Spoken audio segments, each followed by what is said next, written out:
Good morning, or good afternoon a little bit. My name is Billal, Siddiq, and this is my father, Siddiq. Al has spoken here multiple times within the past decade, and we're going to talk a little bit about social responsibility in Islam with you. But one thing my father and I like to do is we frequently go to Baylor. We talk at world religion courses. We've talked to several clergy members at Baylor before. But what we really like to do is make this an interactive experience. I don't want to stand here for 30, 40 minutes and lecture and just talk to you guys and me. We really want to answer some of your questions, and we really want to see what's on your mind and if there's any clarifications we can make. So we're going to talk just a little bit about social responsibility and even the topic of equality. I wanted to expand it a little bit today about Islam and where that stands. Now I want you to, No, I would just like to say, what I always said, that good morning. Good morning. Shalom and assalamu alaikum. So it covers pretty much everybody, not everybody. But me and Billal, we always, whenever we talk, and first of all, we are very humble and honored to be here. And I appreciate the Unitarian Universal that they invite us to listen to the other side. You don't have to listen just to media to know us. You have to bring in the person to know us. That's the best way to do. No, absolutely. So we're going to talk a little bit about social responsibility. I want to first talk about the main pillars of Islam. If you know a little history or just information about Islam, you know that Islam has 5 main pillars. The pillar that pertains mostly to us today in social responsibility is called zakat. So zakat is a mandatory obligation of tax on every Muslim that is able to pay 2.5% of their annual income to charity or poverty. That doesn't mean donate it to other Muslims. That doesn't mean give it to the church. That means literally to go out and find who you can and put it in their hands. There's other stipulations as well. Your firstborn, or just any child that's born, usually it's a tradition back in Muslim tradition to shave the head of the child, weigh that hair, and give that amount in gold to the poor again, or charity. Now, in modern times, people don't really have gold to just hand out, so they'll substitute money or even food at times. One more thing is one of our biggest celebrations is called Eid al-Adha, which is in remembrance of Abraham, when he was told to sacrifice his son, but God had mercy on him and told him he doesn't have to sacrifice his son, he can sacrifice a ram instead. So Muslims are obligated to celebrate this tradition, and what we do is we sacrifice large farm animals, sometimes cows, goats, and we are required to distribute the meat to the poor. Once again, it's a social responsibility. These aren't things that Muslims have the option of doing. These are things that are obligated on Muslims to do. Is there anything you want to add to that? Anything on your mind? So when we talk about the social responsibility, Islam is a way of life. So every act you do accordingly is a worship. When you wake up in the morning, you hug your wife and kiss your child, it's a part of worship. And when you go out of your house every morning, earn honest living, it's a part of worship. And when you check on your neighbor, pick up their trash, is a part of worship. So Islam combines all those things not as a responsibility, it is your faith that you perform all those things. And the foundation and the concrete foundation of Islam, we call them haqukul ibad, what you do for others. In Islam, nowhere it says that if you worship to me, God doesn't need our worship. Just remember that. He's way bigger than one person's worship to just sit in the church or sit in the mosque or in a synagogue to pray him, make him happy. No. There is no happiness. This is a sense of responsibility that the faith you have accepted, what orders you. The Islam orders us to do haqukul ibad, what you do for others. It's not what you do for yourself. When I talk about what you do for others, Islam has never guaranteed that if you will spend all your life worshiping God, and I will grant you paradise. No. So we can just hope. And me as a person, we as a family, we can just hope that we will come near to God's the happiness, that He will grant us a paradise only because of His grace, not because I go to mosque every day and I give charity. No. The only path to the In our faith, only path is go to heaven is what you do for others. It's very concrete emphasis on Islam. What do you do for others? Because every person, even animals, do for themselves. So that is a concrete foundation of our belief. Yeah, a concrete foundation. And one thing we really wanted to talk about was also the concept of equality, because where does social responsibility really come from? Socially you are called to do these things, but to really feel like there's a sense of purpose behind them, you really have to respect who you're working with or who you're giving a charity to. It's not like you're doing this out of pity. That kind of destroys the purpose, right? We see trends nowadays where people will donate tremendous amounts of money and record themselves doing it. Doesn't that kind of defeat the purpose? And so you have to think about who are you working for and who are you working with. And so Islam, I want you to think about the timeline of the decrees of equality in our modern day times. I think about the Declaration of Independence, right? 1776, a group of white men got together and said, we are all created equal. But it was a very specific sect of equal, right? It was just that group of that race, and also that very specific sect of Christianity as well. So not just all Christians, all white Christians, it was just all white men of this specific sect are created equal. Then I think to the 1960s with Martin Luther King and the Civil Rights Bill and stuff. You think that's not too long ago. That's about 50 years. Women just got the right to vote in the early 19th century. And so you start thinking, wow, our timeline for the Declaration of Equality is not as recent as we would hope, and especially in American history. But let's go back even a little further, right? I think of Europe. The Magna Carta was a statement released in Europe, a document declaring freedom and the equality of man. The French have had a few declarations as well, but once again, it all falls into a very specific group. I want you to imagine this in 17th century Arabia, 1400 years ago. The Prophet Muhammad, who Muslims believe is the last prophet to come with the word of God, and it's the same prophets believed in Christian and Hebrew tradition about Adam, Moses, Jesus. He, in his last sermon, says, no Arab is superior to a non-Arab, no non-Arab is superior to an Arab, no black is superior to white, no white is superior to black, except on the basis of your deeds and what you do for others. Such a radical statement to be made 1,400 years ago, destroying racism in that community at the time. My name is Billal. I'm named after the first African-American Muslim ever.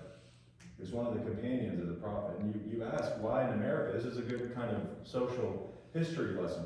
Why do black Americans gravitate so much towards Islam? Why do prominent figures in American history, Muhammad Ali, Malcolm X, I think of athletes, Kareem Abdul-Jabbar, Hakeem Olajuwon, Shaquille O'Neal, even Mike Tyson. Why do these people gravitate towards Islam? Because there is supposed to be no race in Islam. There's supposed to be a blanket of equality that judges you only on the type of person you are.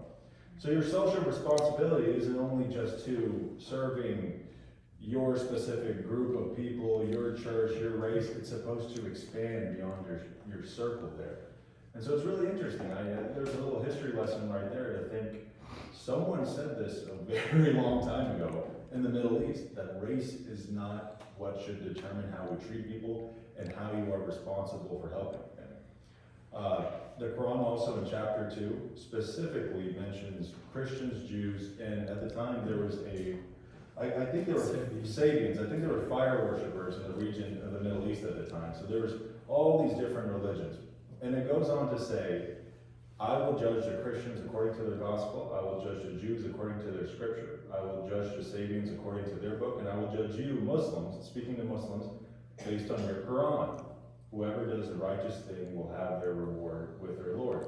It doesn't say just Muslims. It doesn't make the declaration you can say, I'm Muslim, and that's a ticket to heaven. You have to follow through on that. And it says that other people can follow through just as well. My dad and I think that's really something that's highlighted here at this church. There's not one way to get to our destination. It's just like the ocean. There's rivers and ponds and lakes, but they all kind of flow to the same area, right? So there's all kinds of ways to get there. It's just what kind of person you are. You can be Christian, you can be Muslim and still be a pretty awful person. I know some pretty awful Muslims myself, so that doesn't really determine much. But what you do as a person for others really does, and that's something that Islam really harps on. And if Al has anything else to add, I'll let him add it here. But we're gonna really just open up for questions primarily. And we like to use an introduction and then let you guys get integrated, because like I said, last thing I want to do is lecture. I'm in medical school, I get lectured to 8 hours a day, and I read another 4 hours a day, and so I want this to be an interactive experience where you guys are answering and getting your questions kind of solved. So when we talk about the charity that Islam order every Muslim to give 2.5% of their gross income to the poor, it never specified that the receiver has to be a Muslim. It says start with your neighbor, or first start with your family. And when it says when you give to someone, when you give with your right hand, your left hand should know that you're helping someone. These are the concrete belief of our faith. So when you do what you do for others. Yeah, and so that kind of, a little talk about social responsibility and equality, a little history lesson there as well. But I want to really open up Mary, do we have a way of getting that mic passed around, or will people have to come up? Jane has an issue with this. Okay. And please, I want, if there are controversial questions on your mind, I would rather me and my father answer them for you than you Google them. Because Google oftentimes does not have the right answers. And that's actually a study that's been done, is most people get their information about Islam on Google, and about 82% of the time it's completely wrong. Or it's put in a different light, which it's not meant to be. So ask us, actual Muslims, actual people who attend the mosque here.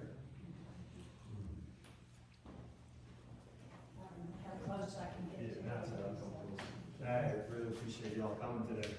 I know in Christianity, if I say, or were to ask someone to describe heaven, I get lots of different answers. So I don't want to make this a hard question, but I'm just curious if you could compare and contrast the Muslim concept of paradise with the general Christian concept of heaven. Yes. So first of all, we believe in the day of judgment, when God will judge people according to their deeds. But I always wonder what's in heaven. And I ask many people, do you know someone who came back from hell or heaven who is there? So everybody has their fantasies and concept about heaven. So we do too. If you ask different Muslims, they'll have a different answer. The heaven, they picture the heaven, their way of thinking. So I don't know if there's any specific that what's in heaven. So yeah, a lot of the Quran, it speaks of ideas and it speaks of imagery, but how much that imagery is symbolism, it's hard to decipher at times, right? Like it's very traditional, what you would expect a Christian heaven to look like. And let me remind a lot of people, Islam came 500 years after Christianity, but to Muslims, it is a continuation of the word of Jesus, Moses, all of them. So Muslims believe Christianity is an origin for Islam. And so the concept of heaven, I'd say, is pretty similar. Green pastures, milk and honey, all that stuff. And the same with the concept of hell. It's also described as the same way. And so, but here's the thing, it's really hard. In modern day age, I really wouldn't care for a flowing river of milk and honey. You don't care for that. Maybe something different, right? So it's interesting. So you think about thousands of years ago and what we kind of, value now and what we want. Who knows what heaven is, but, it's, to answer your question, traditionalist views, it's very similar, if not the exact same.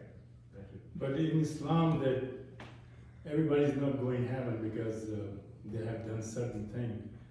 But everybody has to pay for their good deeds and for their bad deeds. But God is very merciful, because first word in Quran, Bismillahir Rahmanir Rahim, most gracious and merciful. There is a repentance, but it's not that I have done such and such act and I'm going to the heaven, and that's my certificate to the going heaven because I have done such and such thing on this earth. I have a question.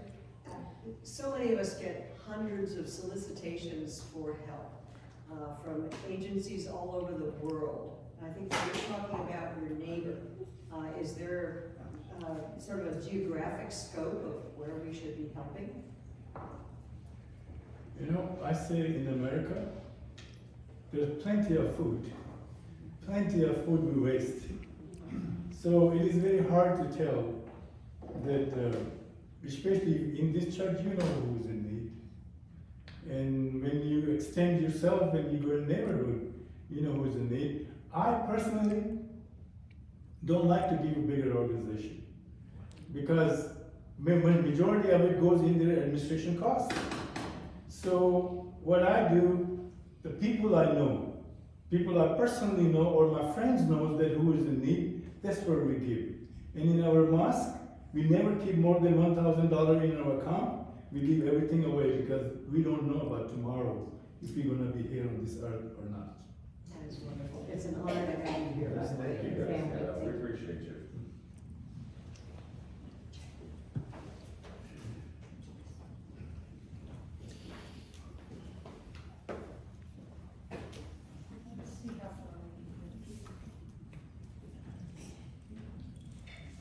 How do you, as you fulfill your mission, if you will, how do you keep your equilibrium when you see there's so much need out there? How do you emotionally deal with that? No, absolutely. You know, that's a good question. Let me remind you, I went to Baylor, right? So I went to a Baptist school. So I've been to chapel more than most Christians. I've read the Bible. I've read the New Testament, the Old Testament. I went to an Episcopal day school growing up, where we also read the Bible. And so I had good exposure to Christianity. And interesting topic that once came up at chapel was, how do you deal with all the evil in the world? Or you see these kids suffering or hunger, and how do you stay at an emotional equilibrium because of that, you know? And oftentimes the church and even the mosque will tell you it's God's plan in motion. It's hard to see sometimes, and I know we look at the misgreetings in the world and think, is there really purpose? Right? These are kind of existential questions that we have. These are questions I've had. In my personal experience, I do like to believe there's purpose behind everything. Now, you might ask, how could there be purpose behind something awful like the Holocaust, right? Or something on those lines. But we think about modern times and the things that came out of that we were able to combat, inform people, make sure nothing like that happens ever again on a larger scale. You have to look at where the odds stand at the end of the day, what positives came out of the situation. And sometimes it's so hard. Why is some child suffering or dying of hunger in another country? I look to Syria right now, or I look to Yemen. It's hard to say that's God's will, or that's the will of the universe, but it all, I believe personally, is interconnected. And we might not see it, and we can't see it through the lens that you and I are looking at, but somewhere, somehow, everything is connected, and everything has a domino effect, and everything affects something on a small scale level. And who knows, maybe that suffering does lead to a better outcome down the line for more people than we could ever imagine. That's the worldview I like to have. In reality, what is the truth? I don't think anyone can really answer that. Not anyone human, at least. So I hope that answers your question. I felt like I just gave you a personal existential crisis that I have every few months. So. Another thing, when you get seasoned, nothing bothers you. So you're seasonized. You heard so many times, and you've been hearing it. You expect that, so it doesn't bother you. If it bothers you, and what we believe, any faith base, any religious group, if they spread hatred against other groups, they are not religious. They have a purpose. They have a purpose of hatred. So it doesn't bother us. And most of the faith-based community in Waco has treated us very well, very well. I started speaking from 7th and James, at Baylor campus. They invited us, and we were there on Thanksgiving too, in the GWI. So it's not the people who have a faith. And my thing is this, sometimes I question myself, I'm a Muslim, right? So am I going to heaven because God says, the people say, yeah, he's going to heaven. No, then I tell myself, our destination is one. We have to meet our Lord. But we have chosen different way to get there. Because in Quran it says it was done purposely. I made you in different tribes and nations, so you can worship the way you do. So I believe we have one destination, and we have chosen the different way to get there. And every good thing we have chosen has a good thing to offer. And if it has spread the hate, those people are not religious people. They're claiming to be religious people. Next question. So my question kind of piggybacks off of that. So I grew up in Waco. I was exposed to kind of the toxic Christianity that you can sometimes get in Waco. Remember in the 2000s or late 90s, 2000s when there was actually a targeted campaign to target Jewish high school students to trick them into going to Christian camps and signing a waiver of faith and things like that. So you kind of did sort of touch on it, and I'm just curious because my lens is very negative bent toward the Christians of Waco. So I was just curious, y'all's experience living in this area, and you did kind of touch on it, but I was just curious what your experience living in this area is, and perhaps how we could be allies, if allies are needed, or if that's kind of sending our convergence project. Well, there are some pockets everywhere. You cannot say the land is not perfect. I give you the example of that how they treat Muslim students have been treated. My two sons are sitting here. They went to Catholic Riker High School, and they both were student body president there as a Muslim. They both one and after they were Muslim body president. And my son, as a Muslim, was a personal trainer for Linda Livingston, the president of Billal. So there are good and there are good things but we haven't faced the real backlash in Waco since after 9/11 and so forth. But there were incidents happen around the country, and there are people in counties and those things. Most of the time I say it's a redneck town, you know. And how we survived here, we did survive very well. Yeah, no, absolutely. And I'll speak from my personal experience. You know, growing up as a child in post 9/11 America as a Muslim child, it was hard at times. There were people that were racist. There were people, but ultimately the environment that I felt and I was welcomed in I was fine. You know, I have tough skin too. My father was in the U.S. military, so he trained us that way. And it took us far in life, and I completely understand where you come from. Sometimes, you know, a recent study came out in Pew that showed by 2050, more Christians will identify as non-denominational than actually attending a church.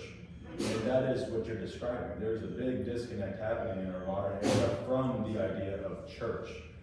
Why do we need a church to connect to Jesus? Or why do we need a church to connect to God when we are given the Quran or the Bible and we can kind of do that on our own? I significantly connected with that as a younger child as well. And so it's interesting to see where the way religion is headed, not just in the United States, but in the world. But here's an interesting fact. Islam, at this current time and date, is the fastest growing religion. By 2050, more Christians will identify as non-denomination, but at the same time, Muslim, there will be more people identifying as Muslim. This is all research coming out of Pew here in America, and so it's interesting to see the trends in religion and the way they're headed at the moment. But as far as you're describing, yes, I've heard all accounts. There's toxic Islam too. There are people that will berate you for not wearing your hair a certain way, or not having a long enough beard, or not doing these certain prayers a certain way. It exists in every single religion. It's just how do you manage it and how do you take it personally, right? And if you feel that your mosque or your church is not making you happy and it's making you feel at odds and stressed out, then it's doing the exact opposite of what religion should be doing for you. We believe that at least 100%. So.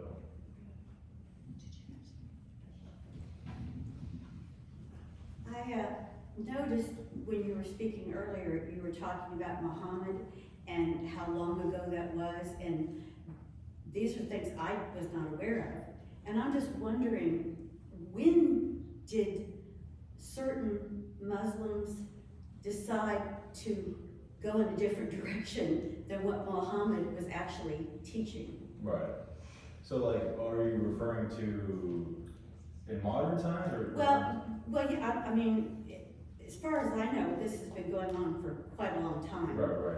And you know, I'm not exactly sure what changed. Right. You know, what happened that caused their, you know, you're Muslims, Right. this is your religion, and you follow it. And then there's others that say they're Muslims and Islam is their religion, but they don't necessarily follow what you're No, saying. absolutely, absolutely. And so I'm just wondering if, when was, do you know when the Right. break was? Yes, so of course, there's two main sects of Islam. There's Shiite and Sunni. We're a Sunni mosque, and a majority of the Muslim world is Sunni. It's about 80-20, yeah, 85-15. But I think more so what you're referring to is the rise of Wahhabism. Wahhabism is a very specific ideology of Islam that was founded in Saudi Arabia. Actually, in the 19th century, what happened was there was a cleric in Egypt at the time of the 19th century named Abu Wahhab. And his philosophy and his doctrine was very strict. And ironically, he was an immigrant who went to America as a student, as an Egyptian student, saw what he describes as the fornication, pornography, the alcoholism of America, came back very religious and started spreading the news that, hey, we need to batten down our morals. Well, he caught a lot of traction in Egypt. So much traction that he was expelled from Egypt by the government because they were afraid that his fanaticism would overthrow the government. But he was taken in as an exile in Saudi Arabia. And at the time of the establishment of Saudi Arabia, it wasn't even known as Saudi Arabia, it was known as Arabia. Saud is a family name, it's a family surname, it's the only country in the world that's named after a last name family. So he is taken into Saudi Arabia, which isn't a big deal, until 1930 Saudi Arabia strikes oil and becomes a billionaire conglomerate.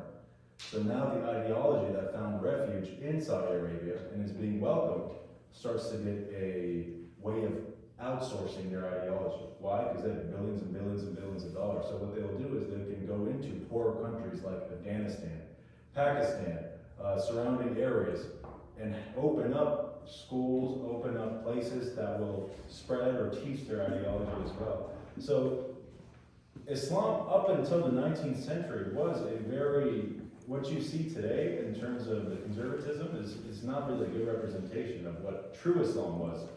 It's Wahhabism, and Wahhabism is what's glorified in the news as well. More radical Islam, more radicalist. And what's interesting is it's not been a thing since the 1930s and 40s. It's relatively new, and it is a billionaire-funded ideology. So it's interesting to think, there's a lot of history, there's a lot of politics involved in it as well. But Saudi Arabia, having the money that it does, having the stranglehold on the holiest place in Islam, Mecca, which is required by Muslims to visit every year, which brings in another tremendous amount of income for them, gets to really dictate the ideology that people kind of hear about around the world. But what's ironic is Wahhabists in Saudi Arabia comprise less than 1% of Muslims in the world. There are 2 billion Muslims. 2 billion, that's a big number, right? The world population is 8 billion as of last week. 2 billion people are Muslims. So there are people living in West Africa, Nigeria, Senegal, Morocco, Egypt, Libya, and then we can go all the way to South Asia, East Asia, Indonesia, Malaysia, Sri Lanka, Pakistan, India, Bangladesh. Muslim is a very diverse word. It's very hard for me to sit here. It's like if I sat here and said, well, can you explain to me why this group of Christians is the way they are? But there's so many. What type of Christians are you talking about, right? Baptist, Catholic, Protestants. Are we talking about Westboro Baptist? Or are we talking about, what are we talking about, right? There's a tremendous amount of diversity there. But I believe, to answer your question, when this big break happened in terms of how did we get to a point where such crazy things are even accepted by a few, it is Wahhabist ideology. It's from an exiled cleric that was in Egypt at the time, who ironically was a foreign exchange student to America and then went back to Egypt, who found refuge in the house of Saud, which is now Saudi Arabia. So, I'm sorry, that was such a long history. But you guys are going to be able to go home, and you know, we're right next to Thanksgiving. Like if you're sitting at a table with some, you know, crazy uncle or relative, you can tell them all these things. I mean, you can say you heard them from a Muslim yourself. I was just thinking that's something that I think very few people Yeah, very few people we They didn't, I didn't know. need Yeah. to know that. But you were referring to, you hear those news about terrorism and so forth, that's what you're talking about? or- Well, I guess, I mean, I was just, because talking about Muhammad and his teachings, and then what happened later, even in recent times, there's such a disconnect from that, and I just wondered when did that disconnect happen? First of- And that explanation made a lot of sense to me. It's a part of it, but the biggest part is illiteracy. The education is not very popular in those countries, so Yes. they listen to their illiterate clerk, or whatever they tell them. But the bigger factor today, that why the Muslim world has not rebelled, but even in America, the most of the terrorism is committed by the non-Muslims. Yep. So it's just the media who portrayed that Muslims are doing this. No. I remember when I was in Pakistan, we used to get dry milk from United States, where there were rice and so much aid coming to Pakistan. So we were all happy. I remember in 1989, I went to Pakistan. I was in the army. I was wearing my uniform, a military uniform. And they greet me like a king, he's an American soldier. But today, you think if you go into somebody's backyard and bomb them, they will love you? Unnecessary, killing innocent children, they will love you? No. So that's what's happening today, because we interfere in everybody's daily life. So that's what's happening today, that people turn when you take their livelihood away from them. They kill you when you kill their parents, when you kill their children. They're not going to love you. And it's not that they are on fault, because we went up there and took them out. And a lot of I don't think a lot of people know the history of 9/11. A lot of people think, oh, they just attacked our towers because they hate freedom. There is history behind how it got to that point. Osama bin Laden was a CIA informant. At the time of the Gulf War, he was working to train the Taliban, which was funded by the CIA to fight Russian Soviets when Russia was trying to annex Afghanistan. But what happened was Russia failed, so America got what it wanted, and then totally left the region. They said, well, good luck, see ya. So they left them war-torn, the country was destroyed. Here comes Osama bin Laden, billionaire son of Saudi kings, comes in, funds the whole establishment there, gives the Taliban money, rebuilds their roads, provides school for their children, provides food. They were gonna listen to him. It's a matter of time. If you put, and this is how they recruit into organizations. You have a poor individual living off the streets. He doesn't know where his next meal is coming that night. Someone comes in with a lot of money, says, you do X, Y, Z, I will take care of your family, I'll make sure you guys are sheltered, I'll make sure you have food. What's the other choice? It's death. I know we can't comprehend that because we've never been put in those situations. We've never had to pick or choose like that. But for a person where it's death, or doing something crazy to support my family, it's not that hard of an option for a lot of those people to pick that route. Even you saw after Syria and Iraq was destroyed, ISIS at the time, which magically went away, I feel like in the last 3 years, because it's not great to use in politics anymore. It had thousands of membership. Why? These people didn't have anywhere else to go, These are all people that have been displaced from the war. The Iraqi war killed 1 million Iraqi civilians. That's something we don't talk about. Yeah. And they did not, let me remind you, Iraq did not commit 9/11. Iraq did not do that. That was Saudi. Out of the 25 hijackers, 18 were from Saudi Arabia, who we actually have diplomatic ties from. And we just signed a massive $1 billion weapons deal with. So there's a tremendous amount of politics behind the scenes. But I'll say this, though, in the modern era, and we talked a little bit about growing up in Waco as Muslims. Muslims have made great strides in the last 20 years. 9/11 provided a platform. This comes back to that existential crisis, right? Such an awful thing that happened, and such an awful thing for the backlash that came after. I don't think people realize in the United States after 9/11, 48% of the Arabs that were living in the United States were Christians. So all the hate crimes, all the bad things that happened were being done to other Christians. They were Arab Christians who had came to America, ironically, to be able to practice Christianity freely. And they were persecuted for just being Arab. For how they looked. For how they looked, exactly. And another hatred is when you say why the Muslim change. Nobody wants to die. No one will just go on the road and protest and ready to take a bullet. Libya, Colonel Gaddafi. I'm not going to sound like a politician, but that is the reality. You know, in Libya, when Gaddafi was in power, electricity is free, water is free, education is free. When you get married, they'll give you $50,000 to a couple to buy a house. But we toppled the government because it didn't listen to us. He was good for his people. When they see that the foreign government come and bring other terrorists, Muslim terrorists, bring them in and topple the government. Saddam Hussein was good for his country. He was good for his country. I remember when he was given an educational president award by United Nations. And one time I remember I wrote his biography that when they built a brand new highway, he was driving on the highway, his motorcade was driving on the highway and there was a bump. And he stopped. He said, "Who built this highway? Let's prosecute him. We paid him that much money. What happened?" So those kind of things they were doing for their country. And what we did, for our own personal gain, we went into come out.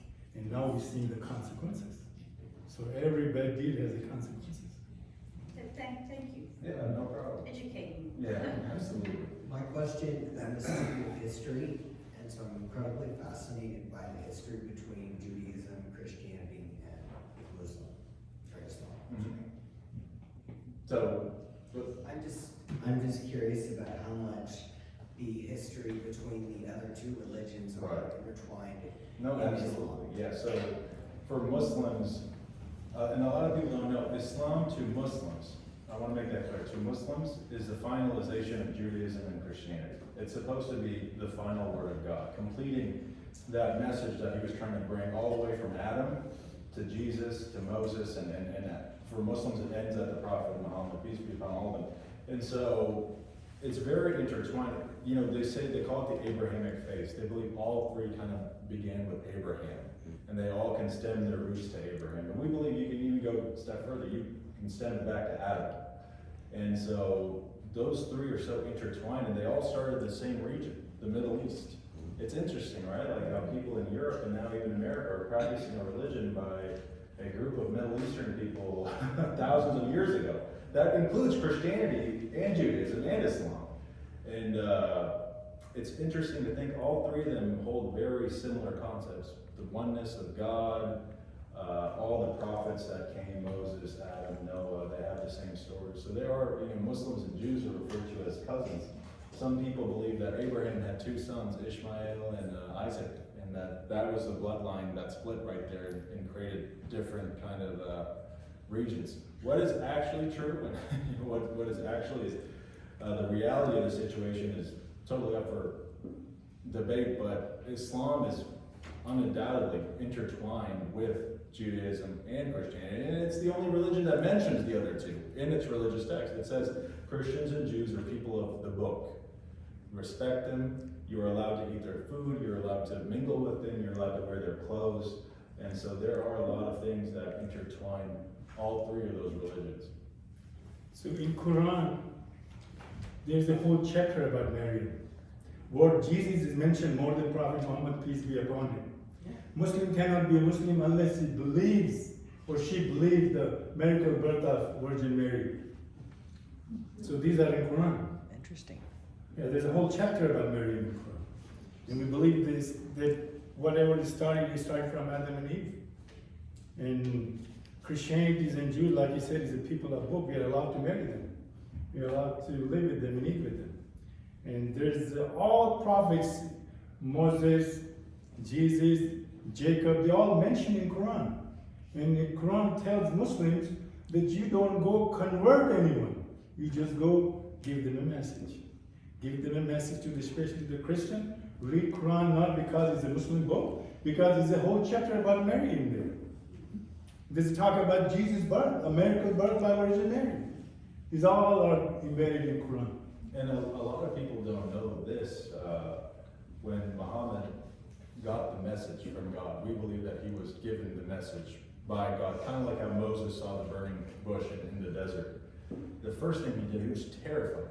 He ran to his wife, and they went and consulted a Christian priest at the time and said, what's going on? He said, well, when this happens, we believe you're being ordained a prophet. This is, our history shows that you are talking to the Word of God. So, ironically, it was a Christian priest who told Muhammad to go back and keep getting the message from God, which led to the development and spread of Islam. So Christianity is more intertwined than Islam than most Christians would like to believe, but that's the truth. And they all lived in that geographical region at the time together. So, In our Friday sermon, Jesus and Mary mentioned many, many times, and their examples are given. The Moses examples are given. You know, the Moses of Jews and the Mary and Jesus are marrying. We frequently talk in our sermons on Fridays, give their examples. Thank you so much. I think we're starting to get a little hungry.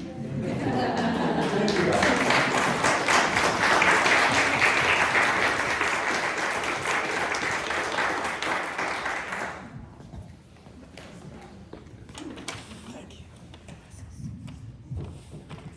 Thank you so much. We have a feeling that when we move to the fellowship hall for dinner, I have a feeling we're going to get a few more questions. We've got some creators to do. Thank you so much. May I have some volunteers? Our collection plates, please.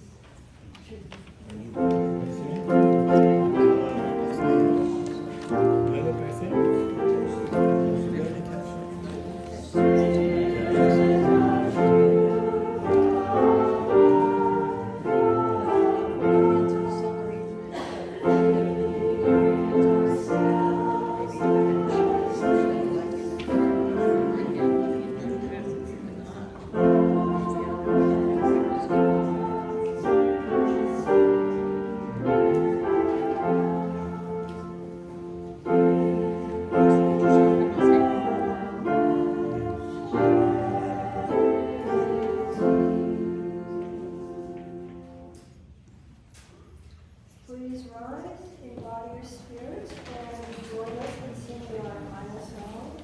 We're going to sit and welcome